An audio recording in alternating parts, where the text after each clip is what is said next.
네, 우리 말씀으로 들어가 보도록 할게요. 오늘 하나님께서 우리에게 주실 말씀은 사도행전 18장 5절에서 11절까지의 말씀입니다. 사도행전 18장 5절에서 11절까지의 말씀인데요. 다소 좀 긴 본문의 말씀이지만 꼭 같이 읽었으면 좋겠어서 전사님이 좀 다 인용을 했습니다. 전사님 한 절, 여러분 한 절 이렇게 교독하면서 읽다가 마지막 11절은 함께 합독하도록 하겠습니다. 전사님 먼저 읽겠습니다. 실라와 디모데가 마케도니아에서 내려온 뒤로는 바울은 오직 말씀을 전하는 일에만 힘을 쓰고 예수가 그리스도이심을 유대 사람들에게 밝혀 증언하였다.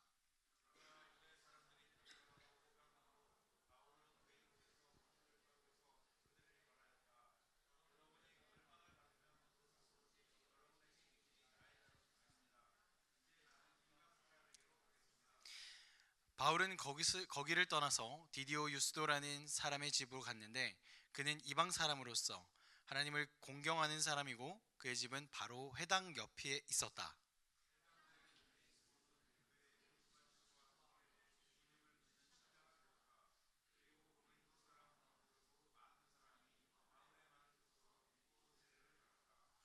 그런데 어느 날 밤에 환상 가운데 주님께서 바울에게 말씀하셨다. 무서워하지 말아라. 잠자코 있지 말고 끊임없이 말하여라.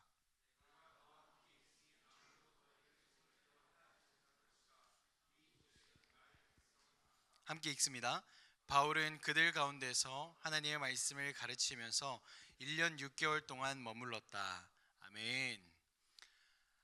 우리 친구들 카페 가는 거 좋아해요? 아닌 친구들도 있고 또 카페 가서 친구들과 수다 떠는 일을 굉장히 좋아하는 친구들도 있을 텐데 전선생님 굉장히 존경하는 목사님, 선배 목사님 중에 카페 목회를 하시는 목사님이 계세요. 그래서 평소에는 이 카페로 공간을 사용하다가 주일에는 예배를 드리는 공간으로 활용하는 카페 목회를 하고 계십니다. 그래서 이 교회를 처음에 개척하실 때 이름을 뭐라고 지었냐면 머무는 교회라고 지으셨어요. 그래서 전사님이 이 개척 교회에 가서 목사님과 대화를 하던 와중에 목사님 왜 이 교회 이름을 머무는 교회라고 지으셨나요? 그랬더니 목사님께서 이렇게 답하시더라고요. 내가 이 교회를 지으면서 어떤 생각이 들었냐면 성도들이 머물다가 다시 세상으로 또 다시 교회로 파송받아 돌아가는 참 그리스도인으로 성장해서 교회를 나갔으면 좋겠다라고 말씀하시는 거예요. 처음에 전도사님이 이 목사님의 이야기를 들으면서는 이해가 되질 않았었어요. 아니 교회가 잘 되고 부흥하려면 성도가 자주 머무르고 오래 있어야 성장하고 또 좋은 사역들을 감당해 나갈 수 있는 것이 아닐까라고 말이죠. 그런데 돌이켜서 지금 와서 생각해 보면 우리는 대부분 내가 지금 머무르는 자리를 편안하게 생각해서 그 편안함 가운데 머무르기만을 원하지 도전하기를 꺼려할 때가 참 많이 있다라는 생각을 하게 되면서 목사님께서 생각하시는 목회가 어떤 목회인지를 다시 한번 돌아보게 되었습니다. 자, 우리가 살아가는 삶 가운데 우리가 또는 반대로 내가 싫어하고 실증나는 삶을 느끼게 되는 순간부터는 어떻게 살아가냐면 그때부터 그 상황을 빨리 벗어나고자 하는 마음을 가지고 싶어하는 생각이 자주 든다라는 거예요. 자, 예를 들어서 우리 친구들이 좋아하는 영화나 드라마나 게임을 하면 친구랑 수다를 떨면 우리의 시간은 왜 이렇게 빨리 가는지 모르겠어요. 그렇죠? 조연사님 한때 축구를 참 좋아했던 적이 있었는데 뭐 지금도 뭐 싫어하는 것은 아니지만 해외 축구를 참 좋아했던 적이 있었어요. 그래서 우리가 정말 좋아하는 축구 선수 손흥민 선수의 토트넘 경기가 주로 언제 있냐면 밤 12시 이후 새벽에 있죠. 네, 그래서 그 경기를 보고 이기면 너무 기분이 좋아서 밤을 새고도 어떠한 일이도 정말 기분 좋게 했던 기억이 있습니다. 오늘 아침에 어떤 일이 있었는지 아는 사람? 맞아요. T1이 지난 대회에 이어서 또 우승을 했어요, 여러분. 놀랍지 않나요? 사실 준결승에서 굉장히 위기라고 알고 있어요. 전사님도 게임을 많이 하는 편은 아니지만 기사로 이렇게 보니까 준결승이 굉장히 위기였는데 준결승을 압도하는 경기를 통해서 이기면서 어제 조금 비등비등한 경기를 펼치다가 페이커라는 선수가 굉장히 많은 활약을 펼치면서 어떻게 했죠? 승리를 거머쥐었습니다. 그렇게 우리는 좋아하는 일이나 좋아하는 게임, 좋아하는 것에는 정말 기사도 찾아보고 집중하고 우리가 그 생각을 할 새는 눈 깜짝할 새 시간이 지나감을 느끼게 됩니다. 자, 반대로 우리가 싫어하거나 어려워하고 실증나는 일을 겪고 있을 때는 어떻게 되죠? 자, 예를 들어서 수업을 듣거나 공부를 하거나 전사님 설교를 듣는다던가 이런 어려운 일에 마주하면 시간이 왜 이렇게 가지 않을까라고 고민하는 일들이 참 많이 있습니다. 늘 학교나 학원의 수업 시간이 빨리 마쳤으면 좋겠다라고 생각하는 건 예나 지금이나 동일한 것 같아요. 전도사님이 생각하기에 그럼 우리 마음은 사실 편안함과 편리함을 강조하고 거기에 가깝게 가려고 우리의 마음이 그렇게 드는 것은 아닐까 추론해 볼 수 있었습니다. 전도사님이 이 이야기를 하는 이유는 이것을 가지고 전도사님 또는 누군가 여러분 가운데서 누군가를 저격하거나 비방하거나 비난하려고 하는 것이 아니에요. 이 마음은요 누구에게나 퍼져 있어요. 내가 좋아하는 것을 가까이 하고 그곳에서만 머무르길 원하는 마음과 또 내가 싫어하는 자리는 떠나고 회피하려는 그 이기적인 마음은 누구에게나 펼쳐져 있다라는 거예요. 전도사님이 지지난주에 좀 아팠어요. 그래서 수술을 하고 왔는데 병원에 수술을 잘 받고 집에서 쉬고 정말 회복을 좀 많이 하고 돌아왔습니다. 기도해 주신 선생님들과 친구들께 참 감사한 마음을 가지고 있어요.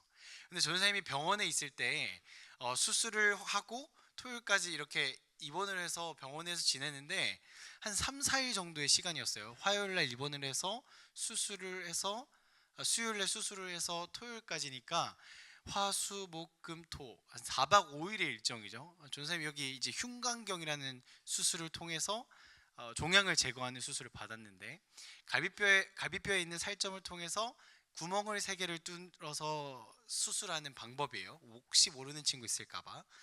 근데 그 수술을 하고 나서 전도사님 병원에 있는데 너무 답답한 거예요. 시간이 왜 그렇게 안 가는지 빨리 퇴원을 하고 집에 가고 싶은 마음이 굴뚝 같은 거 있죠. 그런데 하루를 시작하는 시간이 몇 시냐면 5시예요. 5시에 간호사분이 와서 처음에 저한테 이제 혈압을 체크한다고 혈압을 체크하고 또 1시간 뒤에 와서 피를 뽑아가고 1시간 뒤에 와서 저한테 1층에 내려가서 엑스레이를 찍으라고 이야기하고 또 1시간 뒤에 아침밥을 먹고 그러고 아무것도 없어요. 그리고 주기적으로 와서 간호사들이 들여다보는 게 전부였습니다.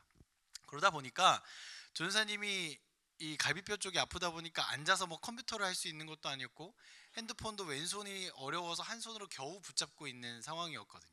그러다 보니까 할 게 너무 없어서 책도 겨우겨우 보고 너무 시간이 안 가는 것을 저는 좀 힘들게 느껴졌었어요. 그러고 나서 토요일날 가퇴원을 하고 좀 괜찮아진 몸 상태를 가지고 집에 돌아오니까 왜 이렇게 시간이 빨리 가는지 전사님이 정말 눈 깜짝할 새 내일 안산 가야 되네 라는 생각을 하게 되는 거예요. 자, 여러분, 이것은 어느 누구에게나 같은 마음일 거예요. 전사님도 그런 마음이 들었다라는 거예요. 오늘 본문 말씀에 나오는 사도 바울은 자신이 답답함을 느끼는 상황 속에서 벗어나고 싶은 상황 가운데서도 불구하고 하나님의 말씀을 붙잡고 머물렀던 상황을 오늘 우리에게 설교 말씀으로 전하고 있습니다. 자, 본문 말씀 5절을 보면 이렇게 기록되어 있어요. 바울은 오직 말씀을 전하는 일에만 힘을 쓰고 예수가 그리스도이심을 유대 사람들에게 밝혀 증언하였다. 자, 이 말씀은 뭐냐면요, 바울이 오직 말씀을 전하는 일에만 힘쓰고 있다고 되어 있어요.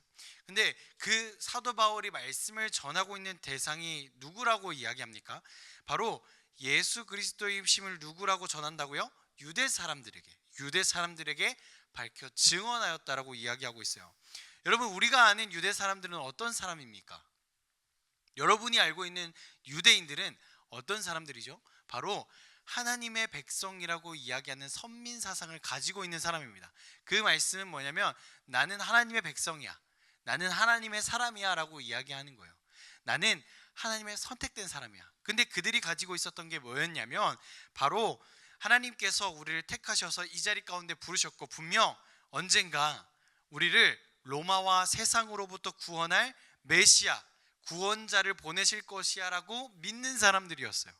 그런데 이 사도 바울이 이 오늘 본문 말씀 가운데 전하는 복음은 무엇이었냐면 이미 우리를 구원할 구세주가 왔다라고 이야기하는 거예요. 그게 누구라고요? 바로 예수님이었더라는 겁니다. 근데 이 유대인들은 그 예수님을 구세주로 받아들였나요? 그렇지 않죠. 아직 예수 그리스도 그분은 우리의 구세주가 아니다. 구세주는 아직 오지 않았다라고 이야기하면서 그를 그냥 선생으로만, 그는 십자가에 처형당해 죽지 않았냐라고만 이야기하는 겁니다. 자, 여러분, 그리스도라는 표현을 언제부터 쓰기 시작했을까요? 그리스도. 사실 이 그리스도라는 뜻은 기름 부음 받은 자라는 뜻입니다. 기름 부음 받은 자. 이는 히브리어로 메시아와 같은 의미로 쓰여지는데 오늘날 우리가 기독교라고 말하는 것이 이 그리스도교에서부터 따와졌다고 이야기합니다. 그리스도가 메시아 구세주라고 바울이 유대인들에게 전하자 유대인들은 바울을 비난하면서 그가 잘못되었다고 손가락질합니다. 이에 바울은 답답함을 호소하면서 이렇게 고백합니다. 6절 말씀에 그러나 유대 사람들이 반대하고 비방함으로 바울은 그의 옷에서 먼지를 털고서 그들에게 말하였다. 여러분이 멸망을 받으면 그것은 오로지 여러분의 책임이지 나의 잘못은 아닙니다. 이제 나는 이방 사람에게로 가겠습니다. 자, 바울이 자신을 손가락질하는 유대인들을 바라보면서 이제 얘네들은 안 되겠다라는 생각이 들었는지 자신의 먼지를 털고 일어나 이제 나는 누구에게로 가겠다고요? 이방인들에게 가겠다고요. 이 참 신기한 게 성경을 보면 사도 바울은요, 이 같은 유대인들에게 복음을 전하는 것보다 이방인들에게 복음을 전하는 것을 더욱더 각별하게 신경 쓰고 원했어요. 그런데 하나님께서 오늘 말씀 가운데서는 계속해서 이 사도 바울을 고린도라는 지역 가운데에서 유대인들에게 복음을 전하도록 하나님께서 원하시고 말씀하셨습니다. 그래서 이 사도 바울은 너무나 답답함을 느낀 나머지 그들에게 나는 당신들에게 분명 말했어요. 당신들에게 분명 말했으니까 여러분 알아서 하세요라고 이야기하죠. 뭐라고 이야기하죠? 여러분이 멸망을 받으면 오로지 그것은 여러분의 책임이지 나의 책임이 아닙니다. 여러분, 이 말은 보통 어떨 때 쓰죠? 나 분명 이야기했어. 나 분명 너한테 이야기했는데 너가 듣지 않았고 내 말에 따라서 움직이지 않은 거야. 이후에 이루어진 모든 일들에 대한 책임은 누구에게 있어? 너에게 있다라고 엄포를 놓는 것과 같은 거예요.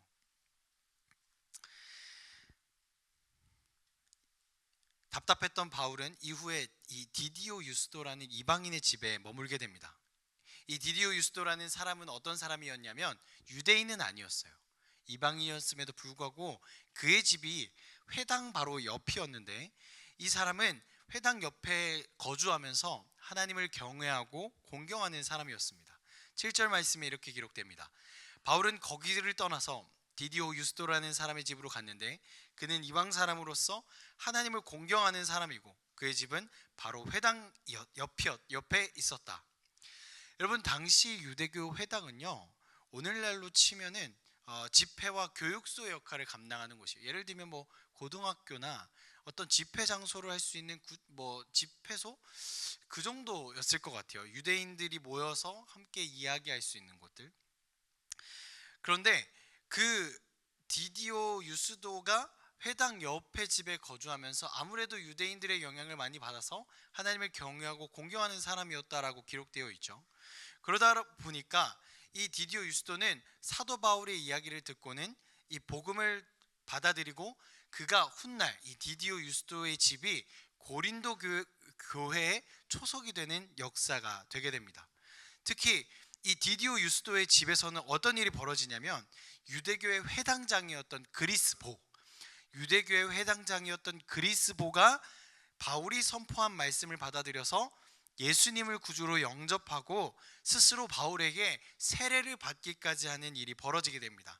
이 유대교의 회당장이라고 한다면 지금으로 치면 뭐 우리 학교의 교장 선생님 정도 또 혹은 구청장 정도의 위치에 될 것 같아요. 그러한 위치에 있는 사람이 지나가는 나그네에 선포하는 말씀을 듣고 무릎을 꿇고 세례를 받는 게 아니겠어요? 그럼 그 영향력이 무시했을 거라는 거예요. 그러면서 이는 많은 사람들이 예수 그리스도를 다시 한번 생각하게 되는 중요한 계기가 되었을 거예요.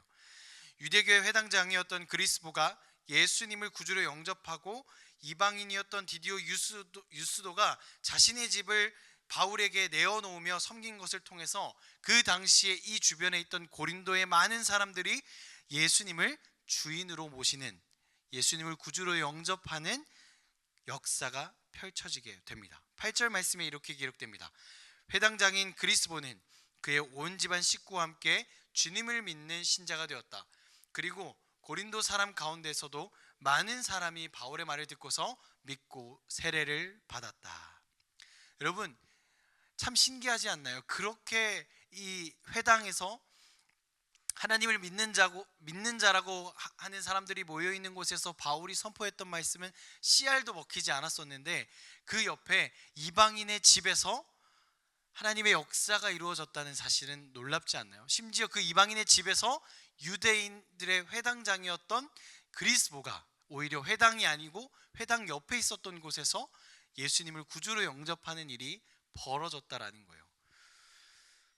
그런데 참 신기한 것이 사도 바울이 이 상황 가운데 어떤 마음이 들었는지를 성경 말씀에서 우리는 느낄 수 있는데, 그렇게 시간이 흐르고 어느 날 밤에 하나님께서 환상 가운데 이 사도 바울의 꿈에 나타나셔서 이렇게 말씀하세요. 우리 함께 읽기 원합니다. 9절에서 10절입니다. 시작. 그런데 어느 날 밤에 환상 가운데 주님께서 바울에게 말씀하셨다. 무서워하지 말아라. 잠자코 있지 말고 끊임없이 말하여라. 내가 너와 함께 있으니 아무도 너에게 손을 대어 해하지 못할 것이다. 이 도시에는 나의 백성이 많다. 아멘. 여러분, 주님께서 바울에게 바울아 무서워하지 말고 숨지기지 말고 내가 믿는 예수 그리스도를 전하라고 말씀하십니다. 그 말씀이 기록되어 있는 이유가 무엇이었을까요? 사도 바울이 환상 속에서 꿈에서 하느님의 말씀을 그렇게 들었던, 주님의 말씀을 들었던 이유는 무엇이었을까요? 그 마음에 분명 두려움이 있었던 거예요. 나도 예수님처럼 십자가에 달려 혹은 제자들처럼 순교하지 않을까, 죽지 않을까, 혹은 내가 선포되는 하나님의 말씀이 아무런 효과도 없이 그저 지금 이 시간만 지나가면 아무도 예수 그리스도를 구주로 영접하지 않으면 어떡하지라는 고민 가운데, 걱정 가운데, 혹은 나를 해할까 봐 하는 두려움 가운데 머물러 있었던 거예요. 그런데 하나님께서는 이러한 사도 바울에게 용기를 불어넣어 주시면서 바울아 무서워하지 마. 내가 너와 함께 할 것이고 아무도 너에게 해하지 못하게 내가 너를 지킬 거야. 이 도시에는, 이 고린도 가운데에는 나를 따르는, 나를 믿는 이들이 참 많이 있단다 라고 말씀하시면서 바울이 걱정하고 염려하는 것들을 이미 하나님께서 나를 따르는 이들이 참 많다고 말씀하시며 확신의 말씀을 주고 계시는 거예요. 바울은 두렵고 이 고린도라는 지역을 떠나서 하나님께서 더 일하실 수 있는 곳으로 떠나고 싶은 마음 가운데에서 벗어나서 하나님이 주시는 그 확신의 마음 가운데 내가 머물러 여기서 더 사역해야 되는구나라는 하나님의 명령을 들었던 겁니다.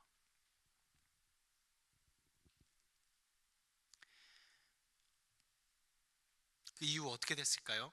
11절 말씀에 이렇게 기록되어 있죠. 바울은 그들 가운데서 하나님의 말씀을 가르치면서 1년 6개월 동안 머물렀다.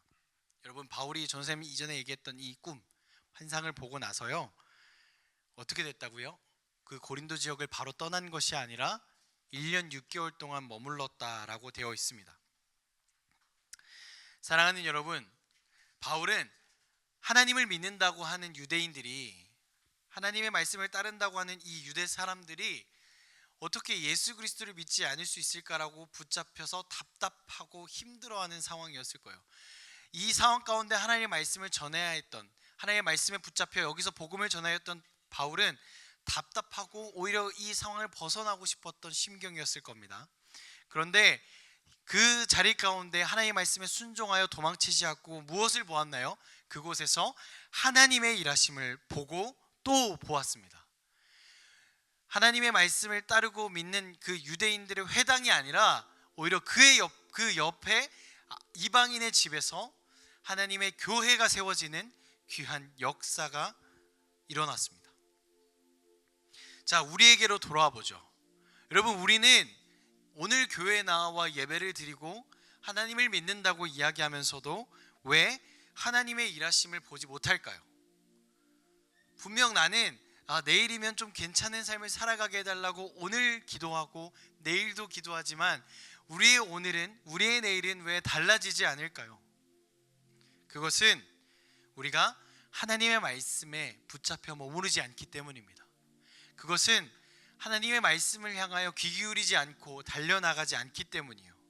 그저 우리의 삶을 내 생각대로, 내 기분대로 살아가기 때문입니다. 사도 바울은 복음을 받아들이지 못하는 유대인들이 답답했습니다. 또 돌아와서는 이 유대인들이 자신을 해할까 봐 염려하는 가운데서 잠을 설쳤어요. 그러나 그는 자신을 붙잡으셨던 그 하나님의 말씀대로 머무르며 순종했고 그것 가운데 복음을 선포하며 하나님의 일하심을 보았습니다. 여러분, 우리가 하나님의 일하심을 보기 위해서는 무엇보다 그 하나님의 말씀에 사로잡혀서 그분 가운데 머물러야 돼요. 이는 우리가 우리 마음대로 우리의 삶을 휘두르고 내 기분대로 휘두르고 살아가는 것이 아니라 내 편리함과 편안함을 집어던지고 더 어려운 길로, 더 답답한 길로 가게 될 줄 모릅니다.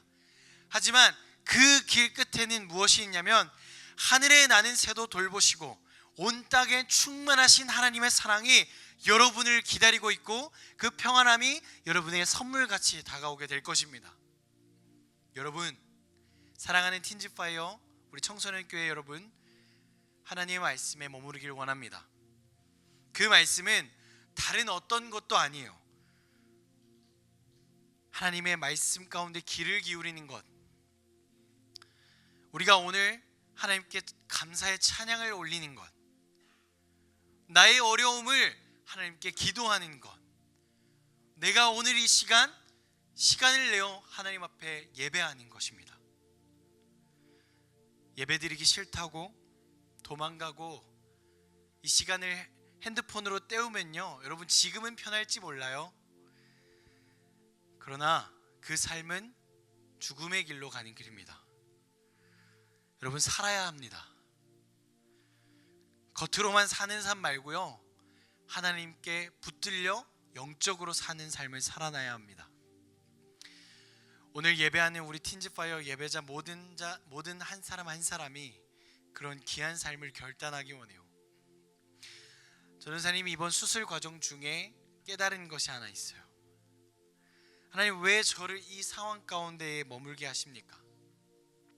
그저 건강하게 남들처럼 평범하게 지내면 안 되는 것일까요? 그런데 조용히 하나님의 말씀을 묵상하며 하나님께 치유의 기도를 하던 와중에 하나님께서 이렇게 말씀하시는 거예요. 너의 삶을 돌아보고 너의 삶이 정말 예수님이면, 하나님이면 충분해서 네가 가지고 있는 모든 것을 포기할 만큼의 믿음을 가지고 있는지 저에게 물으셨습니다. 결국 저는 이렇게 고백했어요. 하나님, 제가 이 자리에 머물겠습니다. 하나님의 말씀에 순종해서 제가 이 자리에 머물겠습니다. 하나님께서 오늘 나의 삶 가운데, 우리의 삶 가운데 일하여 주옵소서. 전도사님처럼 우리 틴즈파이어 친구들이 그렇게 고백했으면 좋겠어요. 지금 이 예배의 자리가 여러분의 학교에서의 삶이, 가족에서의 삶이, 친구와의 관계가 어려울 수 있습니다. 그런데 도망치고 회피하고 그저 떠나보내기보다 하나님의 말씀을 붙들고 기도하면서 그 자리 가운데 나에게 주시는 하나님의 말씀이 무엇인지를 붙들어보는 귀한 우리 친구들 되길 간절히 소망합니다. 이 시간 우리 다 함께 찬양하면서 나아가길 원합니다.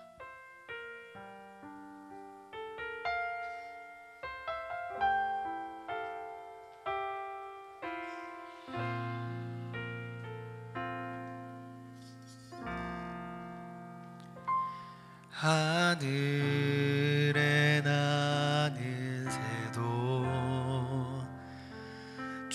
손길 돌보시네. 온 땅에 충만한 주 사랑으로 내 마음을 덮으소서. 주 나를 부르셨네. 주의 영광 위에 모든 사람 이끄소서. 주의 영광. 우리 고백합시다. 주 말씀 향하여, 주 말씀 향하여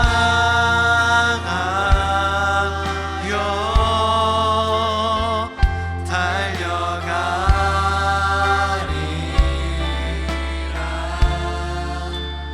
힘도 아닌 능도 아닌 오직 성령으로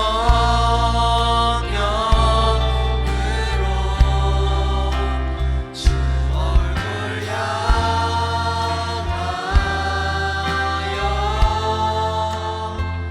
달려가리라. 오 주의 영광 안에 살게 하소서. 우리 시간, 우리 모든 친구들 자리에서 일어나서 함께 고백하기 원합니다. 하늘에 나는 주님의 손길이 우리의 삶을 돌보십니다. 돌보시네. 온 땅에 충만한 주 사랑으로 내가 음을 덮으소서. 주 나를 부르시 주의 영광 위에, 주의 영광 위에 모든 사람 이끄소서. 주의 영광. 우리 믿음으로 고백하며 나아갑시다. 주 말씀 향하여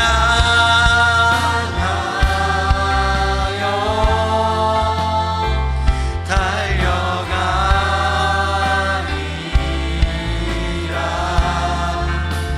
힘도 아닌 능도 아닌 오직 성령으로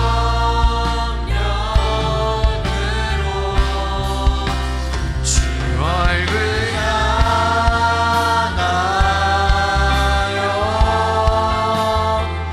달려가리라.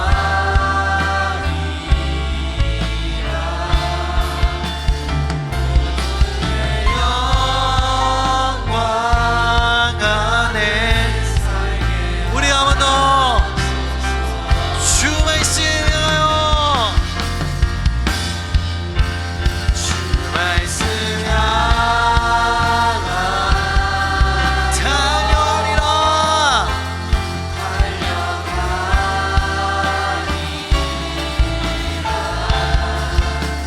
힘도 아닌 능도 아닌 오직 성령으로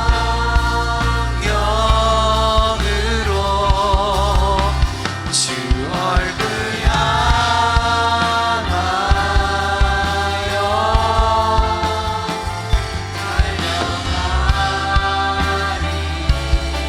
달려가리라. 오 주의 영광 안에 살게 하소서.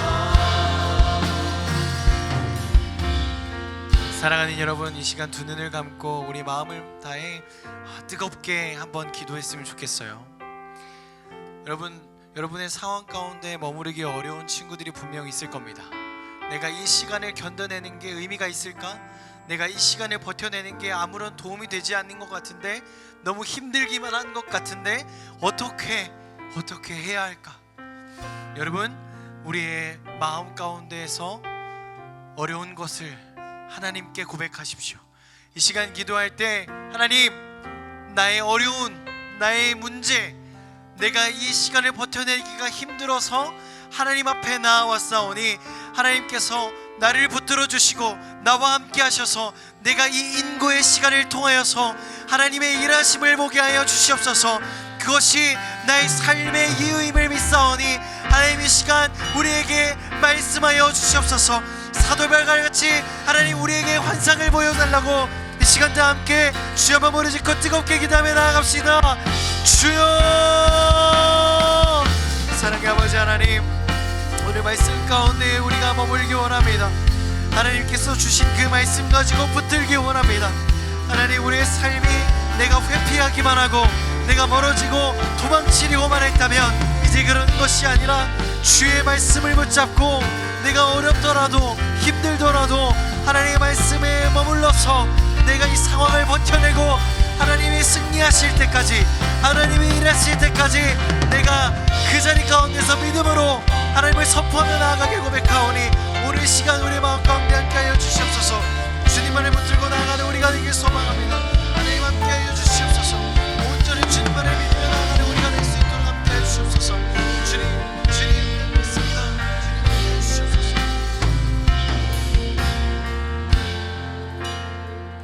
우리 이 시간 다시 한번 기도하기를 소망합니다. 기도할 때 하나님, 내 마음속에 있는 걱정, 염려, 고민, 이 모든 것을 하나님 앞에 내어드립니다. 우리의 문제를 해결하실 수 있는 하나님 앞에 우리의 삶을 내어드리오니 하나님, 우리의 모든 걱정과 고민, 현실의 문제를 뛰어넘는 하나님의 일하심을 경험케 하여 주옵소서. 고3이라 받는 스트레스나 또 우리가 일생을 살아가면서 겪는 문제들, 그래서 좌절하고 넘어져 있는 친구들이 있다면 이 시간 여러분들의 그 모든 마음을 하나님 앞에 내어드렸으면 좋겠습니다. 그리고 그 모든 마음을 내어드리며 하나님을 붙잡기를 소망합니다. 하나님, 나를 붙들어 주옵소서. 하나님, 나의 모든 삶의 문제를 해결하여 주옵소서. 우리 이 기도 제목 가지고 우리 다시 한번 기도하며 나아갑시다. 기도합니다.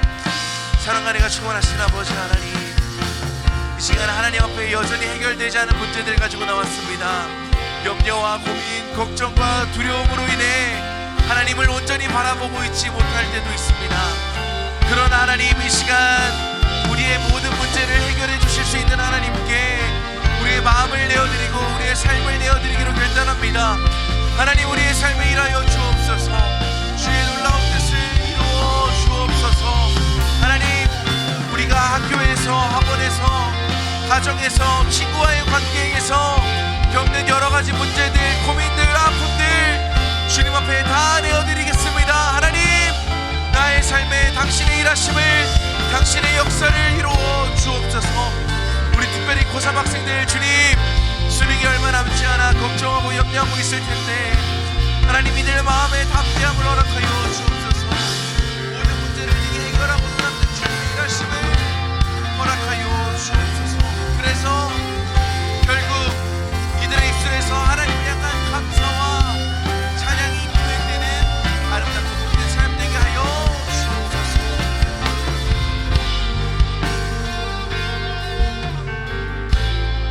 우리 두 손 가슴에 얹고 목사님이 마지막으로 기도하고 예배를 마치도록 하겠습니다.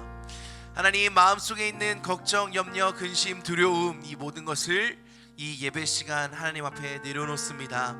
이 예배가 단순히 우리에게 허비하고 소비하는 시간이 아니라 하나님의 은혜로 우리의 마음이 충만하게 채워지는, 또 우리가 가지고 있는 염려와 걱정, 또 소망을 잃어버린 우리의 마음이 재충전해 하나님께 소망을 두고 희망을 가지고 살아가는 원동력이 되는 복된 예배가 되게 하여 주시옵소서.